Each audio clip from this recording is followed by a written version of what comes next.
Good morning. Well, on this Tuesday, we are preparing ourselves for tomorrow, for Ash Wednesday, and for all of Lent. And part of what I want you to do, or at least I would like to encourage you to do, is to make sure that you use this Lenten time. Lent is the 40 days before Easter, not counting Sundays, and it is a time of spiritual preparation. In the first few centuries, Lent was used as a time for people who were going to be baptized to prepare themselves for their baptism, and then they would be baptized on Easter Sunday morning. It's a chance for each one of us, however, to make sure that we are engaging in things that will really help us in our spiritual walk. And what I want to suggest today is that you think about something that you might give up for Lent. You've heard that, of course, and you know that, but I want to make sure we understand why we're giving something up for Lent. It's not that we figure out that there's something that's horrible for us and we are giving it up because it's bad for us, and then we just pick up that bad habit again at the end of Lent, but rather we recognize that so many of the things that maybe can be bad for us actually are very good. They are gifts from God, and yet if we overemphasize them, if we overuse them, it will cause worry to creep into our lives. It will push God out of our lives, and so we can't do that.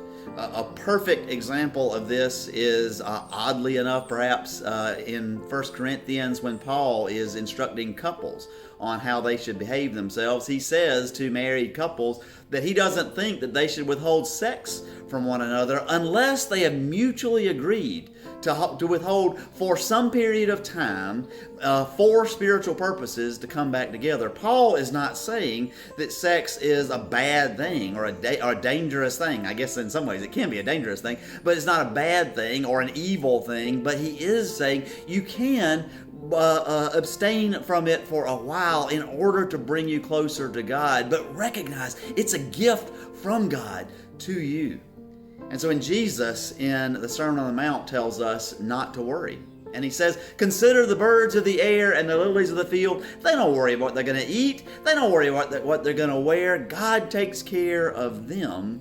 We sometimes may see that as this false idea of the health and wealth gospel, that I don't have to worry because God's going to make me healthy and wealthy and all of these things.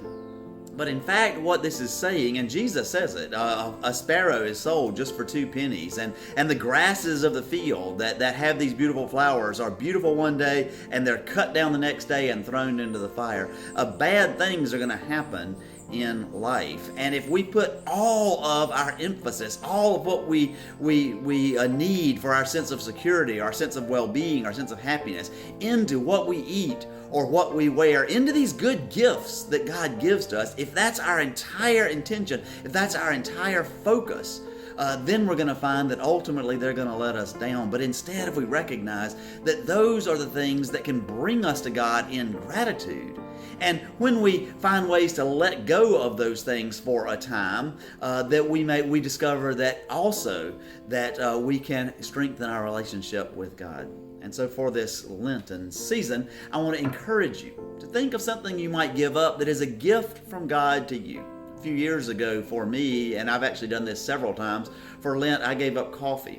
And the reason I gave up coffee was I recognized that for me, coffee was my one non-negotiable in the morning. I was going to have coffee. I might read some scripture, I might pray, I might do some other things, but I was absolutely going to have coffee. And I recognized that I needed to give up coffee for a while so that I could learn I don't have to have coffee as much as I need, but I do have to have some time with God. And I do have to have God in my life.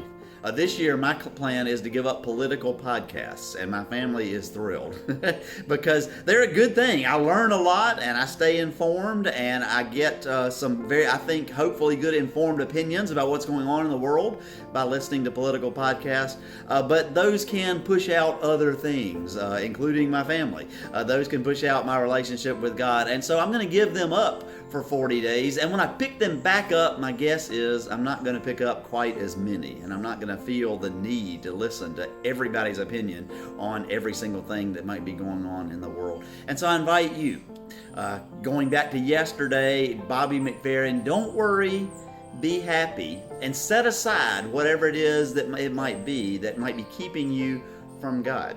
a good thing, a gift from God, just something that maybe you're overemphasizing right now, give that up for the next 40 days and see what difference it has in your life. You can do this. We can do this because God is with you.